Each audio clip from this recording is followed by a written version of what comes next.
lot of different spheres of influence, about the world order and about a cabal and about control. And I'm speculating that most of the people are talking about what's known as the Bilderberg Group. Okay. There are two major. Hello, everybody. Thank you for watching. Yes, we did an episode April the 20th, I believe, of 2022. The end of the episode played a segment about the Bilderberg Group and the significance of the Bilderberg Group. Why am I referencing that? Well, guess what? The Bilderberg Group is back. They are meeting as we speak in Washington, D.C. And I just wanted to draw your attention to that fact and to their topics for discussion, because they don't have an agenda. As here are the rules. First, founded in 1954, the Bilderberg meeting is an annual conference designed to foster dialogue between Europe and North America. Every year, between 120 and 140 political leaders, experts from industry, finance, labor, academia, and the media are invited to take part in the meeting. About 2/3 of the participants come from Europe, the rest from North America, approximately a quarter from politics and government, and the rest from other fields. The Bilderberg meeting is a forum for informal discussions about major issues. The meetings are held under the Chatham House rule, which states that participants are free to use the information received, but neither the identity nor the affiliation of the speakers nor any other participant may be revealed. Thanks to the private nature of the meeting, the participants take part as individuals rather than any official capacity, and hence are not bound by the conventions of the office or pre-agreed positions. As such, they take time to listen, reflect, and gather insights. There's no detailed agenda. No resolutions are proposed, no votes are taken, and no policy statements are issued. But an incredible amount of decisions are made. If you want to see about the Bilderberg Group, I'll have a link at the end of this video that'll take you to that video that I referenced earlier, and you can watch along on that segment about the Bilderberg Group. But they are meeting in Washington, D.C. right now, and here are their topics of discussion: geopolitical realignments, NATO challenges, China, Indo-Pacific realignment, Sino-U.S. tech competition, Russia. Now, those are your top six.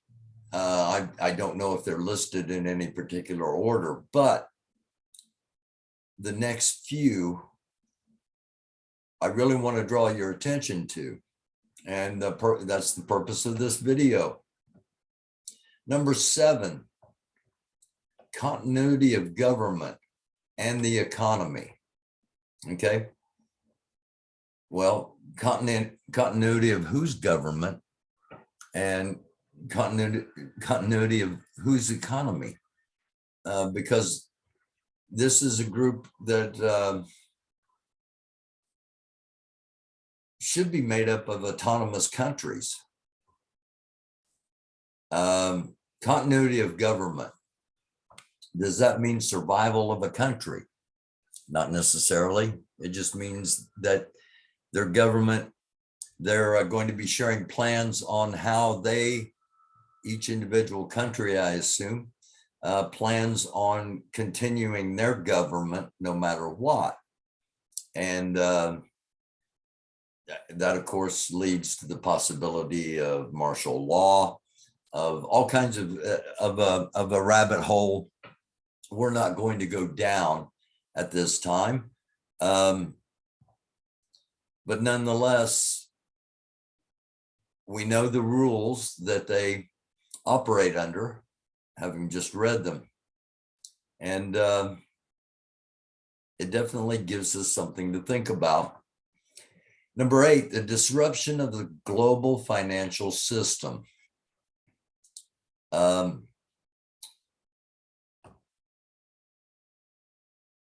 they anticipating that?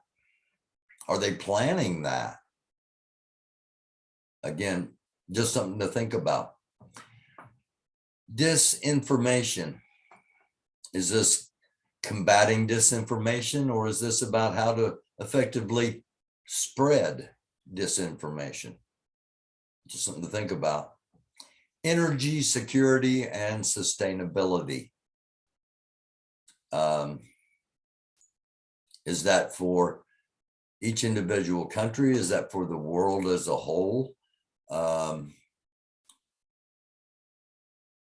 Is that for the elite and not necessarily for the masses? Because remember, there are way too many of us. Number 12 comes in post-pandemic health. What happens to people now that we are heading towards what we hope will be post-pandemic? We're still in the midst of a very active virus, and I still recommend masks in public places, enclosed indoors public places, social distancing, and isolating, and make sure you're vaccinated and boosted, because it's not over. Okay, even though the governments are acting a lot more like it is, the statistics tell a different story. It's just a matter of the focus isn't there at the moment. Number 12, fragmentation of democratic societies. Once again, is this talking about how to escalate the fragmentation of democratic societies that's already going on through the use of disinformation? Because we know the global financial system is about to be disrupted, and governments are going to have to institute continuity plans because of no economy. Just something to think about. Number 13, trade and deglobalism. We are experiencing the impacts of globalism as far as supply chains, and sounds like they're thinking about maybe restricting trade with certain areas, and maybe globalism is not the hip and cool thing to do anymore. Number 14 comes in with Ukraine.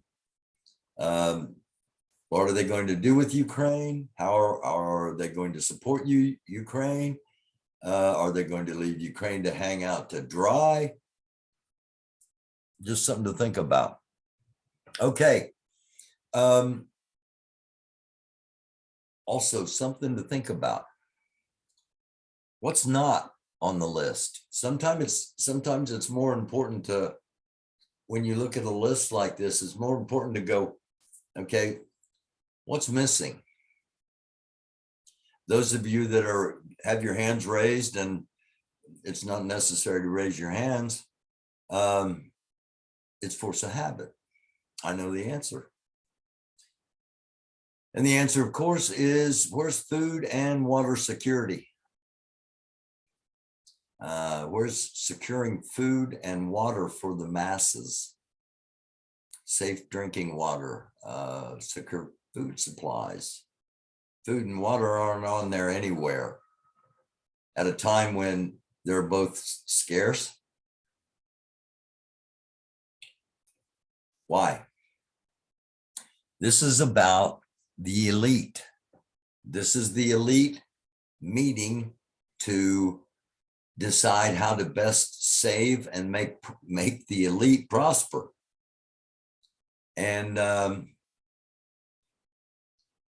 this list tells me, especially 7 on down, it tells me that they know something's coming. And chances are they aren't going to tell us. Something to think about. We talk about this kind of stuff on here, about being prepared. not panicking. And one of the best ways of being prepared is having knowledge. So again, giving you something to think about. Now, I said they know something we don't. I may know something you don't. If you knew, and this is hypothetical, and this comes partly from last night watching the movie Don't Look Up. And I'd highly recommend anybody watch that movie that hasn't seen it, and not many people saw it. A stellar cast, an excellent screenplay, and definitely something to think about.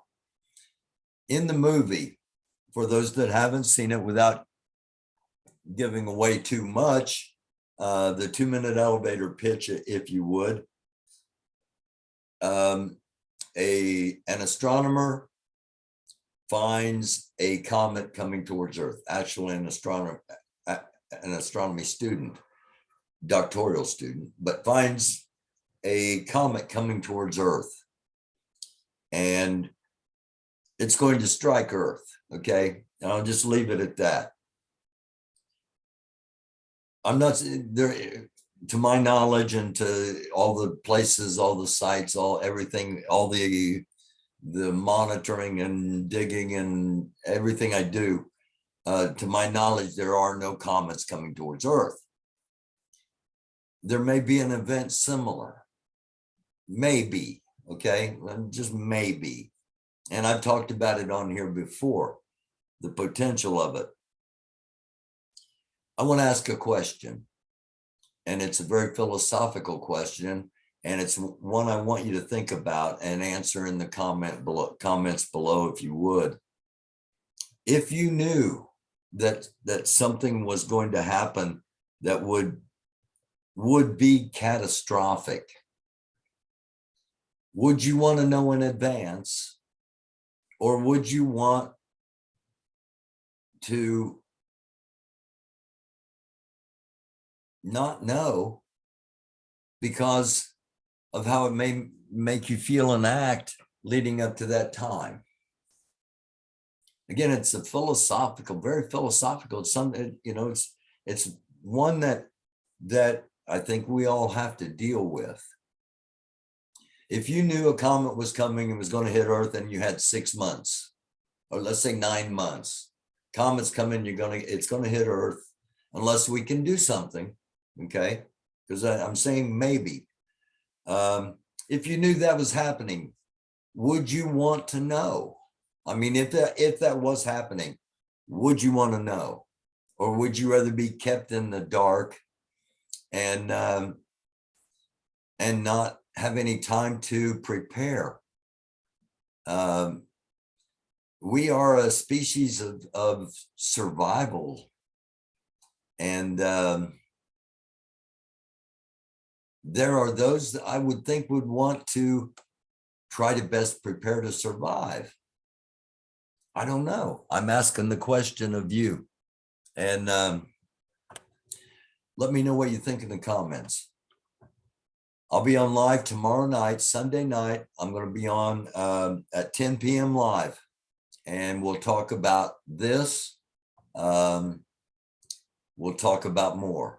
And I'll give you your chance to pop on here for a couple of minutes. I'll put the link up, do the software where I can put the link up, and you can join me via your cell phone or your laptop, and everybody can see who you are, and you can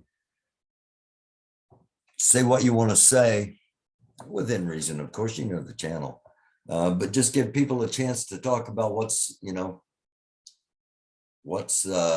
their concerns are, what their thoughts are, what their hopes are.